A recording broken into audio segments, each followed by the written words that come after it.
사회초년생들은 언제가 집을 마련하기 가장 좋은 타임일까요? 지금 상황에서 말씀을 우선 드리면요, 직장이 있어야 돼요, 우선. 그래서 직장이 있어야지 내가 대출을 활용하거나 뭐 이제 타인의 자본들을 어떤 식으로 활용을 할 때 그 활용한 부분에 대한 이자라든지 지불해야 되는 돈들이 있잖아요. 사용료를. 그거를 할 수 있는 능력이 있을 때 시작을 해야 돼요. 그리고 두 번째는 이제 세대 분리를 한 상황에서 이제 해야 돼요. 그리고 사람들이 이제 돈이 얼마 없는데 어떡하지라고 했는데 대부분 그걸 먼저 확인을 해 보시는 게 증여를 할 수 있는 상황이 되는지를 우선 확인을 해 봐야 돼요. 그리고 왜냐하면 증여가 된다는 거는 지금 20대면은 부모가 자녀한테 5천만 원 정도까지 비과세로 할 수 있거든요. 그런데 지금 현재 상황에서 5천만 원 정도로 투자를 할 수 있는 곳이 아직까지 있어요. 그러면 사람들이 5천만 원 가지고 뭘 투자해? 라고 할 수 있지만은 예전에 뭐 1억이었던 게 지금 한 2억, 3억 가까이 가는 게 있는데 전세가를 끼고 사면은 5천만 원 정도로 할 수 있거든요. 그래서 일단 내가 돈이 없다면은 그런 증여라든지 기타 다른 타인의 자본들을 이용할 수 있는 부분들을 확인을 해봐야 되고 제일 주의해야 될 게 나는 이걸 돈을 모아서 해야지 라는 생각을 하면요 늦어버려요. 왜냐하면 그 내가 노동으로 버는 속도보다 그 가격들이 올라가는 속도들이 지금 빠른 시기이기 때문에 지금은 아까 언제 사면 어떻게 사면 좋냐요. 일단은 돈이 타인의 자본을 이용할 수 있는 여건들을 확인하고 지금 사는 게 제일 좋고 이 지금이라는 이 순간에 세대 분리가 될 수 있는지 직장이 있는지 직장을 통해 가지고 타인의 자본을 활용을 해서 그거에 대한 사용료를 낼 수 있는지 이런 부분을 따져보고 우선 가는 게 제일 좋아요. 타인의 자본이 뭐 증여도 되는 거고 대출도 되는 건데 네. 근데 그래도 딱 어느 정도의 돈은 있어야 된다가 네. 있잖아요. 그게 최소 금액이 한 어느 정도 될까요? 저는 최소 금액이 5천만 원이라고 생각이 들고요. 5천이 너무 이제 20대한테는 크게 느껴지니까 제가 이제 증여라는 부분들을 이용하라고 얘기한 거고 한 5천만 원이 있어야 되고 만약에 실거주를 조금 하려고 하면은 조금 돈이 더 있어야지 대출을 또 활용할 수 있어요. 그러면 제가 5천만 원이 생기는 시점이 하락장일 수도 있는 거잖아요. 어떤 장요? 하락장. 그렇죠. 네네. 그러면 하락장에서도 그냥 상관없이 내가 돈이 생기고 마음 다짐을 했다. 그러면 바로 들어가도 되는 건가요? 마음다짐이 있었을 경우에는 들어가도 돼요. 하락장이 사실은 기회예요. 그리고 우리가 부자의 순서들이 막 1, 2, 3, 4, 5, 6, 7, 8 이렇게 있다고 가정하면요. 이 하락장은 어떤 거냐면요. 우리가 로또 할 때 막 공들 굴러가잖아요. 그것처럼 이 순서를 이렇게 흔드는 시기가 하락장이에요. 하락장이기 때문에 그 하락장이 카오스된 상태에서는 내가 오히려 돈이 있다면요. 재산을 더 많이 불릴 수 있는 기회가 돼요.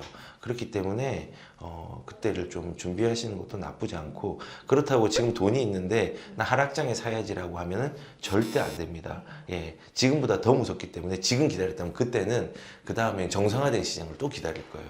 그래서 지금이라도 돈이 있다면요 5천만 원 있다면 할 수 있고 하락장이 이제 돈이 모아졌다면은 그때를 또 대비하시는 과정들 두 가지의 방향으로 돈이 있는 사람 없는 사람 분류해서 좀 방향성을 잡고 가셨으면 좋겠습니다. 근데 사실 이렇게 넉넉고 있다 보면 지금 이게 하락장인지 어떤 상승장인지 잘 모를 때가 있잖아요. 네. 만약에 하락장이 된다면 어떻게 시장이 흘러가고 또 하락장의 시그널은 있는지 궁금하거든요.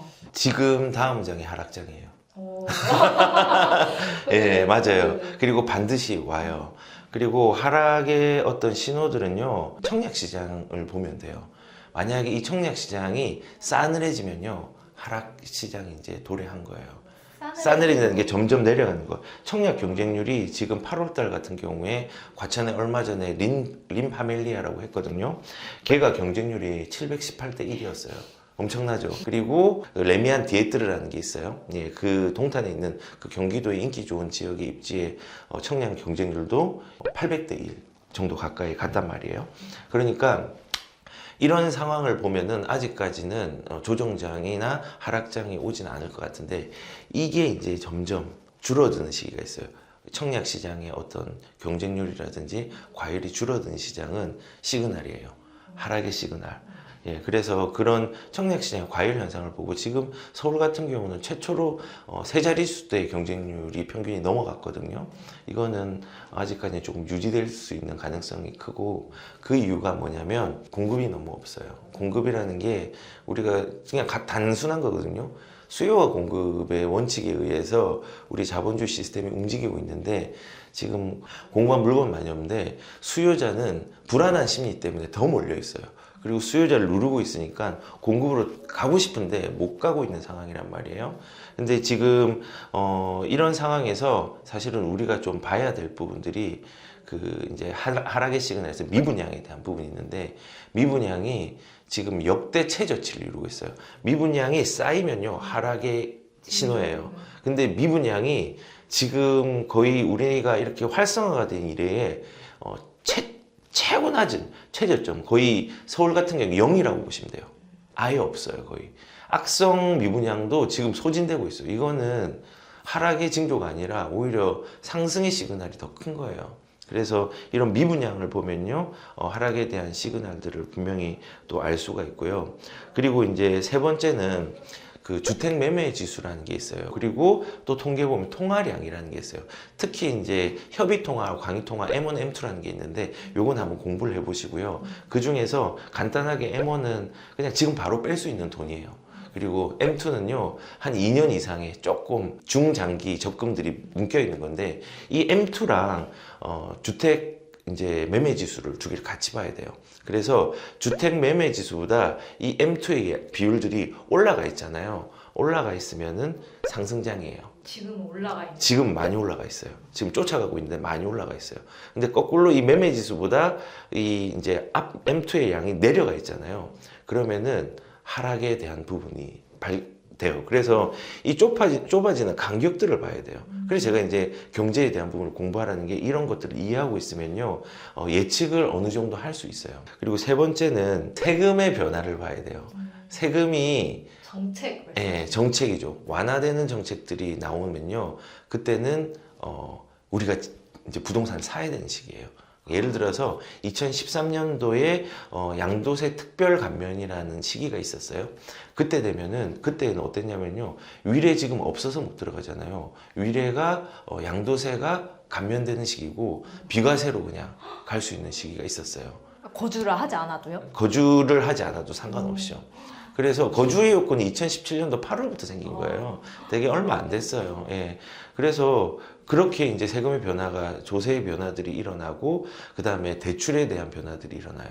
대출이라는 거는 금리는 올라가고 있어도 부동산에 대한 대출을 완화해주는 시기가 있거든요. 그런 시기 예전에 최경환 경제 전 부총리가 빚내서 집사를 할 때 그때 사람들이 다 욕했어요. 다 욕했어요. 근데 그런 시기가 또 와요. 못 믿으시겠지만요. 경제라는 게 영원한 상승과 영원한 하락이 없기 때문에 그런 부분들이 아마 변화가 될 거예요. 세금이라든지 대출이라든지 그 변화의 시점이 시그널이에요. 어떻게 보면.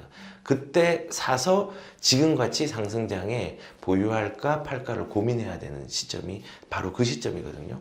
그래서 세금과 대출의 변화도 우선 봐야 돼요. 그리고 공급 물량을 봐야 돼요. 공급 물량이 많이 좀 풀린다. 이러면은 아까 수요와 공급의 원칙에 의해서 하락의 시그널이 온다는 건데 지금 당장의 시그널은 없어요. 하지만은 아마도 이제 공급 물량이 며칠 전에도 이제 그 3기 신도시 추가로 또 더 발표를 했잖아요.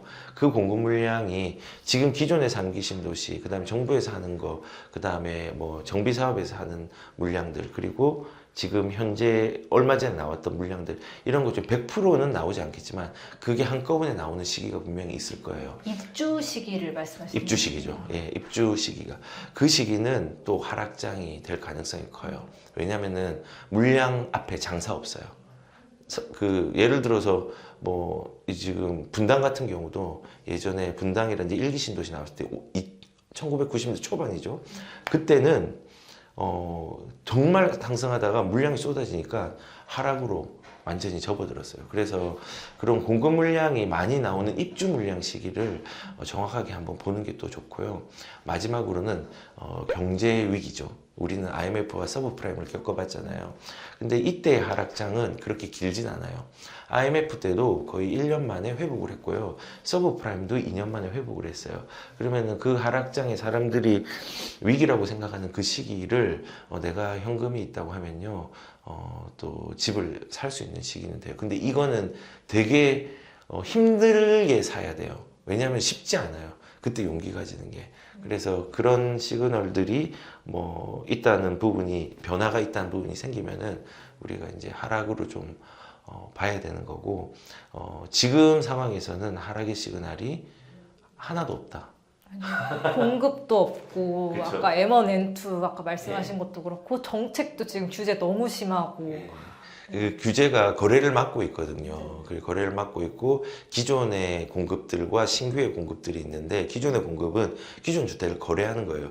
이걸 막고 있어요. 되게 크게. 그래서 아마 당분간은 지금 제가 말했던 모든 시그널이 아직까지는 상승 시그널이 더 많다라는 부분을 말씀드리고, 겨울이 하락장이라고 하면요, 지금 이제 겨울로 많이 가고 있는 상황이고, 지금 우리 계절이 가을이 되게 짧아졌잖아요. 아마 가을 없는 겨울이 올 수 있다는 생각도 들어요.